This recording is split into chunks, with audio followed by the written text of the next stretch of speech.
하나님 말씀입니다. 하나님 말씀은 마가복음 12장 28절에서 34절까지입니다.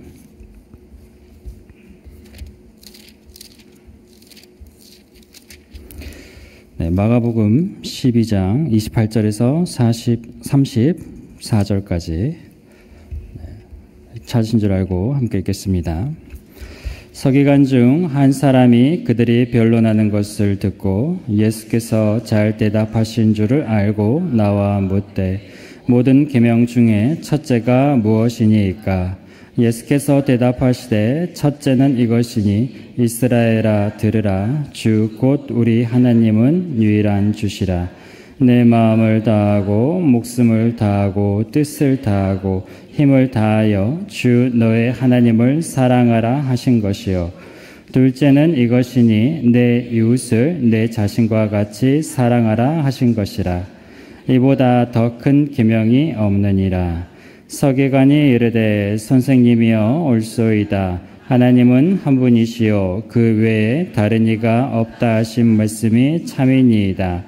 또 마음을 다하고 지혜를 다하고 힘을 다하여 하나님을 사랑하는 것과 또 이웃을 자기 자신과 같이 사랑하는 것이 전체로 드리는 모든 번제물과 기타 제물보다 나으니이다. 예수께서 그가 지혜 있게 대답함을 보시고 이르시되 그 후에 감히 묻는 자가 없더라. 아멘. 네, 오늘 오전 말씀을 들으면서 참 시원시원하고 명쾌한 말씀을 들었던 것 같습니다. 네. 맡은 자들에게 구할 것은 충성. 맡은 자들에게 구할 것은 충성이니라. 네. 오늘 목사님의 말씀을 또 들으면서 참 우리 교회에 또 필요한 말씀을 주셨다라는 생각이 들었습니다. 어제 임직식을 하나님의 은혜 가운데 잘 마쳤는데요. 이제 임직식을 다 마치고 제가 저녁에 우리 임직하시는 분들께 이렇게 메시지를 드렸습니다. 축하와 축복의 메시지를 드렸는데 답장을 주시는 분들이 계셨어요. 그래서 정말 임직을 하면서 두렵고 떨리는 마음입니다. 너무 거룩한 부담감이 있습니다. 이런 부족한 자를 하나님께서 세우셨습니다라는 고백들을 하시더라고요. 그래서 그 메시지를 봤는데 제 마음이 굉장히 뭉클하고 굉장히 감사하고 기뻤습니다. 네. 제 마음이 이러한데 하나님께서는 얼마나 기쁘셨을까라는 생각이 들었어요. 네. 정말 우리 임직하신 분들 바른 중심과 또 정직한 마음, 겸손한 태도로 이 교회를 위해서 또 하나님 나라를 위해서 우리 주님께서 귀하게 들어 사용하실 줄 믿습니다. 하나님께서 바라시는 교회를 우리 임직자분들을 통해서 세워가실 줄 믿습니다. 그리고 우리 임직하신 분들을 축하해 주시는 우리 성도님들은 어떻게 하셔야 될까요? 우리 임직하시는 분들, 잘 교회 섬기실 수 있도록 늘 기도해 주시고 격려해 주시기 바랍니다. 그런 의미로 오후 예배 끝나고 나가실 때 수건 하나씩 더 드리겠습니다. 한 명당 하나씩이고요. 남아서 드리는 거 아닙니다. 기도하시라고 드리는 겁니다. 알겠죠? 이 타올이 걸려있는 걸 볼 때마다 무슨 생각해야겠어요? 기도해야겠구나. 누구 권사, 누구 집사, 이러지 말고, 기도해야지. 기도하라고 걸어두셨구나. 아멘. 맡은 자에게 구할 것은 충성. 하나씩 챙겨가시기 바랍니다. 2개 안 됩니다. 하나씩만. 자, 말씀을 함께 살펴보도록 하겠습니다. 성도님들의 그런 고민과 질문을 꽤 자주 듣습니다. 목사님, 새벽 기도도 가야 되고, 묵상도 해야 되고, 주일 예배도 드려야 되고, 목장 모임도 가야 되고, 봉사도 섬겨야 되는데 도대체 뭐부터 해야 됩니까? 도대체 뭐가 더 중요한가요? 도대체 무엇을 해야 제가 신앙생활 잘하는 걸까요? 이걸 다 하기는 너무 힘들고 버겁고, 그렇다고 하나만 하자니 또 뭔가 좀 놓치는 것 같고, 덜 하는 것 같아서 불안해요. 그런 말씀을 하세요. 그렇게 물어보시면 제가 어떤 대답을 해드릴까요? 성도님들은 어떤 대답을 하시겠습니까? 예배가 먼저인가요? 가정이 먼저인가요? 전도가 중요합니까? 성경 공부가 중요합니까? 말씀이 우선입니까? 기도가 우선입니까? 헌금을 더하는 게 맞습니까? 봉사를 더하는 게 맞습니까? 우리 그 장기 자랑을 하는 걸 보면 공을 여러 개 손 위에서 돌리는 걸 저글링이라고 하죠. 마치 여러 개의 공을 손 위에서 돌리는 것처럼, 저글링을 하는 사람처럼 우리는 신앙생활의 그 중요한 요소들을 사이에서 균형을 잡느라 굉장히 지쳐갑니다. 오늘 본문에서 한 서기관이 등장하여 질문합니다. 마가복음 12장 28절 말씀. 서기관 중 한 사람이 그들이 변론하는 것을 듣고 예수께서 잘 대답하신 줄을 알고 나와 묻되 모든 계명 중에 첫째가 무엇이니까? 어떤 계명이 첫째입니까? 어떤 계명이 먼저입니까? 어떤 계명이 더 중요합니까? 당시 율법학자와 서기관들은 이 율법을 613개로 정리를 했습니다. 613개 중에 248개는 무엇을 해야 한다는 계명이었고 365개는 무엇을 하지 말라는 계명이었어요. 그러니까 계명이 613개나 되는데 이 계명을 다 지키려고 하니까 너무 힘든 거죠. 그리고 서로 부딪히는 계명도 있고 서로 겹치는 계명도 있어요. 그러면 어떤 계명을 지키는 것이 우선인가, 더 먼저인가라는 논쟁이 당시 율법학자들 사이에서 있었습니다.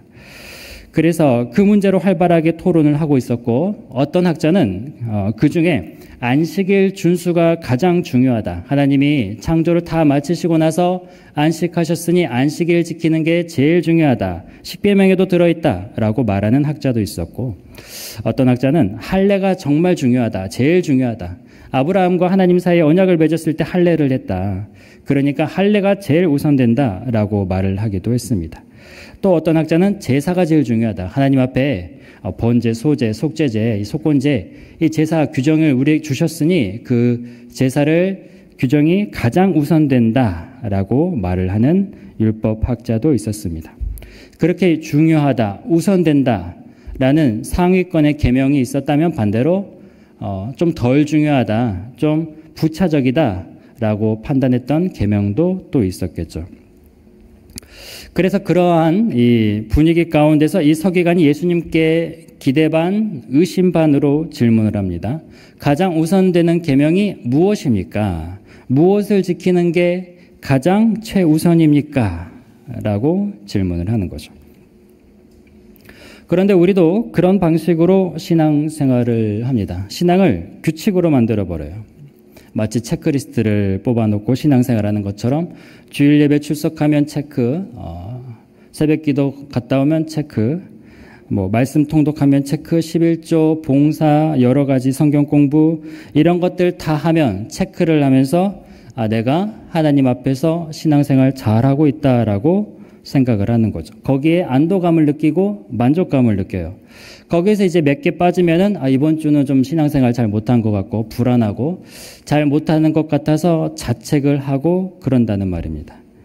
그러니까 이렇게 규칙을 만들어 놓고 이 규칙을 잘 지키면 잘하는 것이고 못 지키면 못하는 것이다. 신앙생활을 판가름하는 기준으로 삼습니다. 그러니까 신앙생활을 머리 아프게 복잡하게 하는 게 아니라 몇 가지의 그 공식을 만들어 놓고 그 안에서 신앙생활을 한다는 말이죠. 그렇게 하다 보면 어떨까요? 처음에는 잘 됩니다. 잘 지켜요. 예배도 잘 드리고 헌금도 잘하고 봉사도 하고 전도도 하고 성경 공부도 하고 하다 보면 꽤 잘하는 것 같아서 만족스럽죠. 네, 나는 잘하고 있구나. 나는 신앙생활 잘하는구나. 그런 생각도 들어요. 그런데 점점 하다 보면 어때요? 지쳐가요. 부담이 돼요. 그리고 더 해야 되는 건가? 라는 압박감이 생겨요. 그리고 거기에서 더 나아가면 어떤 마음이 들까요? 비교하고 판단하게 됩니다. 내가 저 사람보다 더 많이 하지. 내가 저 사람보다 더 열심히 하지. 저 사람은 저것밖에 안 하네. 저 사람은 이것 정도밖에 안 되네. 그런 생각이 들어요. 그리고 그 단계를 또 넘어서면 이제 어떤 마음이 들까요? 공허해져요. 신앙생활을 도대체 내가 왜 이렇게 하고 있는지 전혀 기쁘지도 않고 어깨만 무거워지고 힘들어집니다. 하나님과의 관계가 더 멀게 느껴집니다. 하나님과 함께하는 기쁨이 없어요. 분명 내가 이만큼 열심히 하고 있는데 이거 다 지키고 있는데 그런데 왜 하나님과의 관계가 더 깊어지지 않는 걸까요? 하라는 거 다 하는데 순종하는데 한 남편이 있었습니다. 이 남편은 이 모든 기념일을 정말 철두철미하게 잘 지키는 남편이었어요. 아내 생일, 결혼기념일, 만난 날, 행복했던 날, 달력에 다 체크하면서 꼬박꼬박 아내에게 이 꽃다발도 선물해주고 선물도 이 사다 주는 그런 남편이었어요. 그런데 어느 날 아내가 와서 이야기를 해요. 자기한테 관심 좀 가져달라고. 자기 좀 봐달라고. 그래서 남편이 따져 물어요. 뭐가 문제냐고. 모든 기념을 내가 꽃다발 주지, 선물 주지, 뭐 다 주는데 내가 관심을 안 가진다는 게 도대체 무슨 소리냐. 내가 작년에도 줬지, 그 작년에도 줬지, 내가 다 챙겼잖아. 뭐가 문제일까요? 잘 아시는 것 같아서. 네. 아내가 무슨 생각을 하는지 관심이 없어요. 아내가 어떤 마음으로 사는지 신경 쓰지 않아요. 아내가 무엇을 좋아하고 아내가 요즘 어떻게 생활하는지 전혀 생각하지 않는다는 말이에요. 그러니까 이 남편은 뭐 아내 생일, 기념일, 결혼기념일 뭐 다 챙겨주는데 그거 다 챙겨주면서 내가 할 일 끝났다고 생각을 한다는 말이죠. 내가 했다는 게 이 남편한테는 중요한 거예요. 그러니까 받는 아내의 기분을 생각하지 않고 아내가 어떤 마음인지를 전혀 헤아리지 않고 내가 한 게 중요해요. 그 중심이 나에게 있어요. 아내를 위한다는데 정작 자기를 위해서 하고 있다는 말이에요. 그러니까 이 남편이 해야 할 거 다 하는 것처럼 보이지만 아내와의 관계가 더 나아질 수가 없는 거예요. 그 부부의 사이가 더 깊어질 수가 없어요. 아니 오히려 더 멀어지게 되죠. 형식적인 관계가 되는 겁니다. 그러니까 우리가 신앙생활을 그렇게 한다는 말이에요. 내가 할 일을 했는지, 내가 이것들을 잘 지켰는지, 규칙을 지켰는지, 안 지켰는지, 나 예배 드렸어. 나 수요 예배 나갔어. 나 헌금도 해. 나 새벽 기도도 나가. 나 봉사도 해. 내가 중요한 거 다 했으니까. 하라는 거 다 순종했으니까 그러면 신앙생활 잘하는 거지. 하지 말라는 거 안 하니까 뭐 술도 안 마시고 담배도 안 피고 그러니까 그러면 내가 신앙생활 잘하는 거지. 내가 신앙생활 잘하고 있는 거야. 라고 생각을 한다는 거예요. 신앙생활의 중심이 나에게 있다는 말이에요. 내가 했는지 안 했는지. 그걸 중요하게 생각한다는 말입니다. 신앙생활이라는 게, 신앙이라는 게 하나님과 하는 건데 하나님과 나 사이의 관계인데 하나님의 마음, 하나님의 뜻, 하나님에 대해서는 전혀 생각하지 않으면서 나는 내가 할 거 다 하고 있으니까 아무 문제 없다고 여긴다는 말이죠. 마치 남편이 의무적으로 기념일 다 챙겨주는 것처럼 우리가 신앙생활 이런 거 저런 거 다 하면은 잘 한다고 생각하는 것. 신앙생활을 규칙이라고 생각하고 규칙을 지키는 것처럼 신앙생활을 하고 그런데 그러다 보니까 어때요? 하나님과의 관계가 더 멀어진다는 말입니다. 의무를 행하면 행할수록 그 하나님과의 사랑이 더 식어가요. 내가 한 것만 보이니까. 내가 잘했을 땐 기쁘고 내가 못했을 땐 슬프고. 우리는 그런 모습을 자주 보게 됩니다. 성도님들 신앙생활은 내가 한 게 중요한 게 아니고 하나님과의 관계입니다. 하나님과의 사랑이에요. 우리가 신앙생활을 예배, 봉사, 헌금, 전도 이건 중요하니까 이건 기도, 뭐 성경 통독 이 중요한 것들을 다 했으니 그러면 된 거야. 하나님은 그런 걸 바라시는 게 아니라고요. 하나님은 성도님들의 그 모든 것을 원하세요. 율법을 규칙으로 여기고 신앙생활했던 이스라엘 백성들을 향해서 하나님께서는 이렇게 말씀하셨습니다. 호세아 6장 6절 한번 같이 읽어보겠습니다. 나는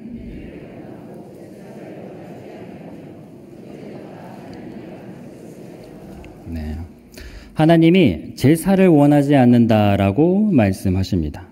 하나님이 명령하신 제사예요. 하나님이 하라고 하신 제사예요. 그런데 제사를 드렸더니 하나님이 원하지 않는다라고 하십니다. 무슨 말이에요? 사랑 없는 제사는 제사가 아니라는 거죠. 마음이 없는 예배는 예배가 아니라는 말입니다. 관계없이 그것만 지킨다고, 그 제사 규정만 지킨다고, 그 규칙만 지킨다고 한다는 건 하나님 앞에서 아무 의미가 없다는 겁니다. 하나님은 번제보다 하나님 아는 것을 원하노라. 형식이 아니라 지식이 아니라 정말 관계를 원하신다고요. 우리는 율법을 무작정 이건 지켜야 된다, 이건 하지 마라, 내가 얼마나 잘 지키나, 얼마나 못 지키나 하나님께서 지켜보고 계시고, 그거 잘 지키면 복을 주고, 못 지키면 벌을 주고, 하나님께서 그러려고 율법을 주신 게 아니라는 말입니다. 율법은 하나님과의 관계를 위해서 주신 거라고요. 하나님을 사랑하며 살기 위해서 주신 거예요. 하나님을 더 알게 하기 위해서 주신 거예요. 하나님께 더 가까이 나아가기 위해서, 하나님을 더 깊이 만나는 통로로서 주신 거라는 말입니다. 그런데 이 바리새인들, 이 서기관들은 그 율법을 지키는 것 자체가 목적이 되었죠. 그것만 지키면, 그것만 순종하면 그것으로 하나님 앞에서 자기 할 일 다 했다고 여겼습니다. 그러니까 무엇을 지키는지, 어떤 게 더 우선되는 것인지, 어떤 게 더 먼저 되는 것인지, 그게 이 바리새인과 서기관들에게는 중요했다는 말이죠. 근데 우리가 신앙생활을 그렇게 하면 우리는 많은 걸 잃어버리죠. 기쁘지도 않고 이것저것 지키고 하다 보니 저거 하지 마라, 이거 하지 마라, 그거 다 지키려고 하다 보니 신앙생활이 얼마나 피곤합니까? 얼마나 더 무겁습니까? 그 틀에 갇혀가지고 자유가 없어요. 노예가 돼버려요. 답답하고 숨 막혀요. 하나님 믿는 게 더 어려워져요. 다른 사람 볼 때도 판단과 정죄만 남습니다. 하나님은 점점 멀게 느껴지고 더 엄하신 분이 되고 더 무서운 분이 되는 거죠. 우리가 규칙은 잘 지킬지 몰라도 그러다 보면 하나님과의 관계는 잃어버립니다. 하나님에 대한 사랑 잃어버립니다. 하나님을 믿는다고 하지만 하나님의 마음을 알지 못합니다. 하나님께서 주시는 기쁨과 감격이 없어요. 서기관은 예수님께 모든 계명 중에 첫째가 무엇입니까? 라고 물었습니다. 어떤 규칙이 먼저입니까? 중요합니까? 라고 물었어요. 그럴 때 예수님께서 뭐라고 대답하셨어요? 29절, 30절 함께 읽겠습니다. 예수께서 대답하시되 첫째는 이것이니 이스라엘아 들으라. 주 곧 우리 하나님은 유일한 주시라. 내 마음을 다하고 목숨을 다하고 뜻을 다하고 힘을 다하여 주 너의 하나님을 사랑하라 하신 것이요. 예수님은 그것들 다 지키는 거, 그걸 넘어서서 사랑이 가장 중요하다 하십니다. 마음을 다해, 목숨을 다해, 뜻을 다해, 힘을 다해 사랑해라. 하나님과의 사랑, 하나님과의 관계, 그 안에서 누리는 기쁨과 즐거움이 가장 중요하다고 하시는 거예요. 신앙생활은 규칙을 지키는 수준이 아니라는 거예요. 하나님께서 잘 지켰나 못 지켰나 그거 보시는 게 아니라는 거예요. 신앙은, 믿음은 하나님을 사랑하는 거예요. 내 모든 것을 다해서, 내 존재를 다해서 하나님을 사랑하는 것이 가장 우선되는 계명이다. 하나님은 우리가 우리의 생활의 일부를 원하시는 게 아니라 우리의 전부를 원하신다는 말입니다. 아내가 바라는 건 기념일마다 딱딱 꽃다발 갖다 주고 선물 주고 하는 게 아니고, 마음에도 없는 걸 주는 게 아니고 사랑이죠. 관심이죠.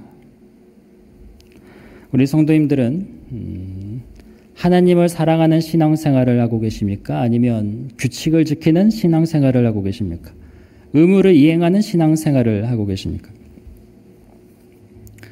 어떤 권사님이 그런 말씀하시더라고요. 본인은 정말 거의 하루도 빠짐없이 거의 30년 가까이를 매일매일 나와서 기도를 했다고, 새벽 기도를 했다고. 그런데 어느 날 그걸 깨달으셨대. 내가 30년 내내 하나님께 무엇을 달라는 기도만 했었다고. 하나님을 사랑한다는 말을 해본 적이 없다고. 성도님도 우리가 신앙생활을 할 때, 예배 드릴 때, 기도할 때, 성경 읽을 때, 봉사할 때 중요한 건 내가 이거를 했니 안 했니가 아니라 하나님을 만나는 겁니다. 그걸 통해서 하나님을 사랑하는 겁니다. 하나님과 교제하는 겁니다. 그 중심이, 그 본질이 반드시 사랑이 있어야 된다는 거죠. 거기에서 우리의 신앙생활은 시작하는 겁니다. 거기에서부터 우리의 신앙생활은 출발하는 거예요. 거기에서 시작해야만 우리의 신앙이 변하고 달라지는 겁니다. 예수님은 또한 말씀하셨습니다. 예수님의 두 번째 대답 또한 사랑이었어요. 31절 말씀입니다. 함께 읽겠습니다. 둘째는 이것이니 내 이웃을 내 자신과 같이 사랑하라 하신 것이라. 이보다 더 큰 계명이 없느니라. 네. 예수님은 하나님 사랑과 이웃 사랑을 함께 말씀하십니다. 하나님을 사랑한다면 반드시 이웃을 사랑하게 된다는 거죠. 이웃을 내 자신과 같이 사랑해라. 내가 나를 대하는 것처럼 이웃을 대해라. 내가 대접받고 싶은 것처럼 이웃을 대해라. 그것이 모든 율법에서 우선되는 계명이다. 하나님을 사랑하고 모든 사람을 사랑하는 게 율법에서 가장 우선된다. 새벽기도 잘 나오는데 집에 가서 남편에게 냉랭하다면 뭔가 좀 잘못된 겁니다. 예배는 열심히 나오는데 같이 예배드리는 옆에 있는 성도가 도대체 요즘 무슨 일이 있는지, 얼마나 힘든지, 어려운지, 얼마나 아픈지 잘 모른다면 그 예배는 사랑이 빠진 예배겠죠. 나가서 열심히 전도지를 돌립니다. 전도를 해요. 그런데 정작 내 옆에 있는 그 사람들을 판단하고 비난한다면 그건 사랑이 없는 모습에 불과합니다. 예수님은 말씀하셨어요. 이보다 더 큰 계명은 없느니라. 사랑보다 더 큰 계명은 없느니라. 그 모든 계명, 613개의 계명 결국은 하나님을 사랑하는 것이고 이웃을 사랑하는 계명이다. 우선순위를 매길 필요가 없어요. 이 상위권의 계명을 정할 필요가 없어요. 모든 계명은 사랑으로 귀결됩니다. 모든 계명은 사랑을 표현하는 겁니다. 예배도 사랑이고 기도도 사랑이고 봉사도 사랑이고 전도도 사랑이고 모두가 다 사랑이라는 거예요. 율법의 완성이신 예수님, 모든 율법을 이루신 예수님, 그 예수님께서 보여주신 모습은 사랑이었습니다. 예수님은 간음한 여인을 정죄하지 않으시고 용서하셨어요. 세리장 삭개오 판단하지 않고 받아주셨습니다. 3번이나 부인했던 베드로 예수님 책망하지 않고 회복시켜 주셨습니다. 성도님들, 신앙생활은 사랑하는 겁니다. 하나님은 사랑이시라. 주님은 사랑이시죠. 우리를 사랑해서 십자가에서 죽으셨죠. 우리가 성경을 아무리 많이 알아도 사랑이 없으면 아무것도 아니에요. 봉사를 아무리 많이 하고 열심히 해도 사랑이 없으면 아무것도 아니라고요.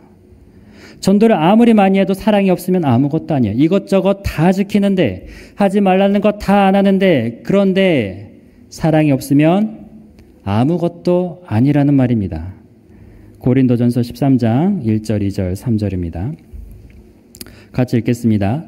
내가 사람의 방언과 천사의 말을 할지라도 사랑이 없으면 소리나는 구리와 울리는 꽹과리가 되고, 내가 예언하는 능력이 있어 모든 비밀과 모든 지식을 알고 또 산을 옮길 만한 모든 믿음이 있을지라도 사랑이 없으면 내가 아무것도 아니요. 내가 내게 있는 모든 것으로 구제하고 또 내 몸을 불사르게 내줄지라도 사랑이 없으면 내게 아무 유익이 없느니라. 네.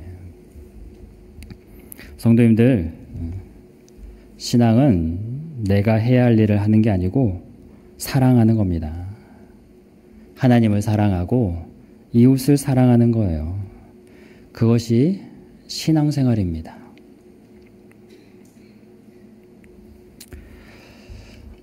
그 예수님의 말씀을 깨달은 서기관 이렇게 대답합니다.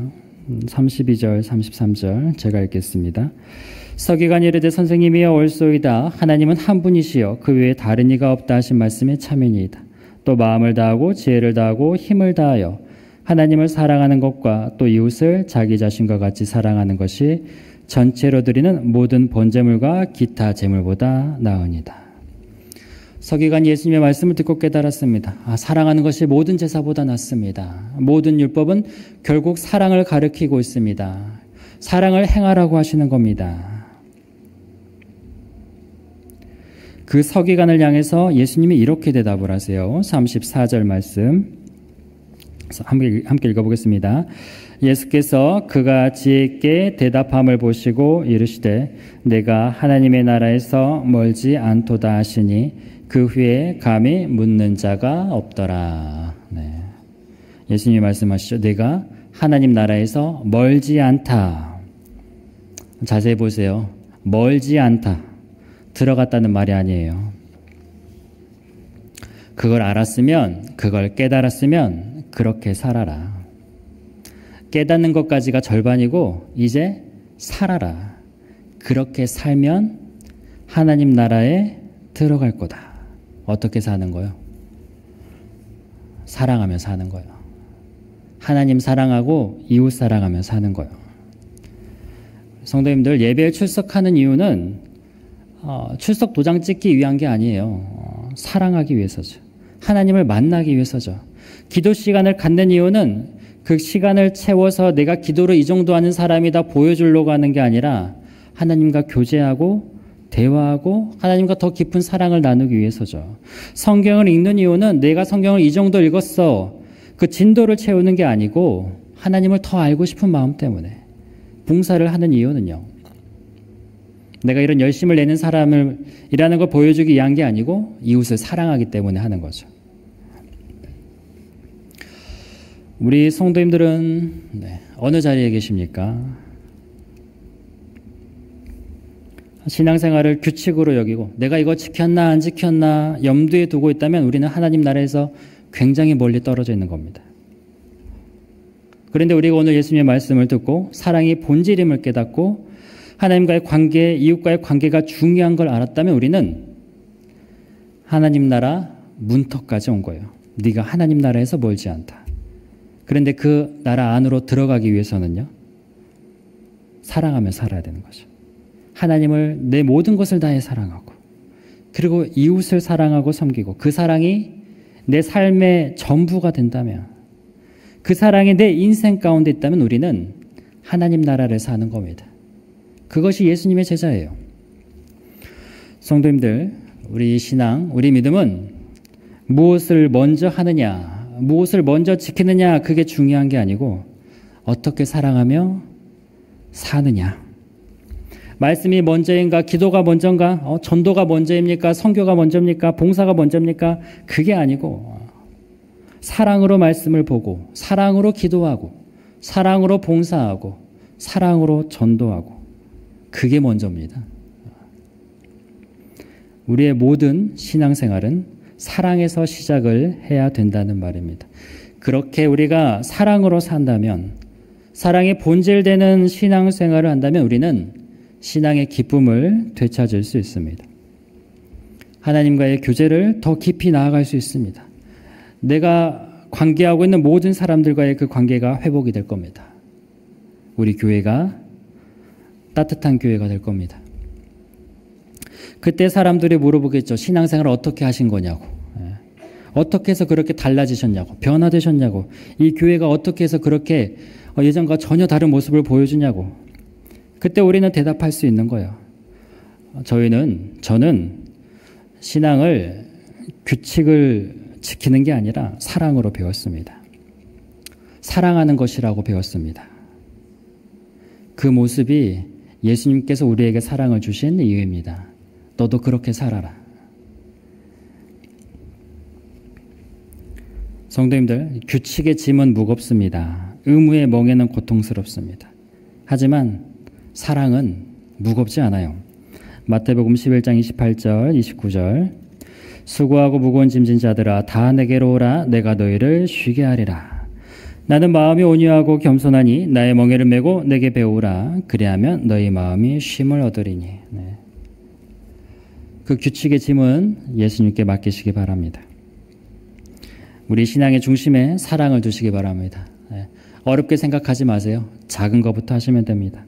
지금 앉아있는 이 예배의 자리에서부터 사랑으로 시작을 하시고 기도 자리에서도 사랑으로 시작을 하시고 가정에서 아내를 대할 때, 남편을 대할 때, 자식을 대할 때 사랑으로 대하시기 바랍니다.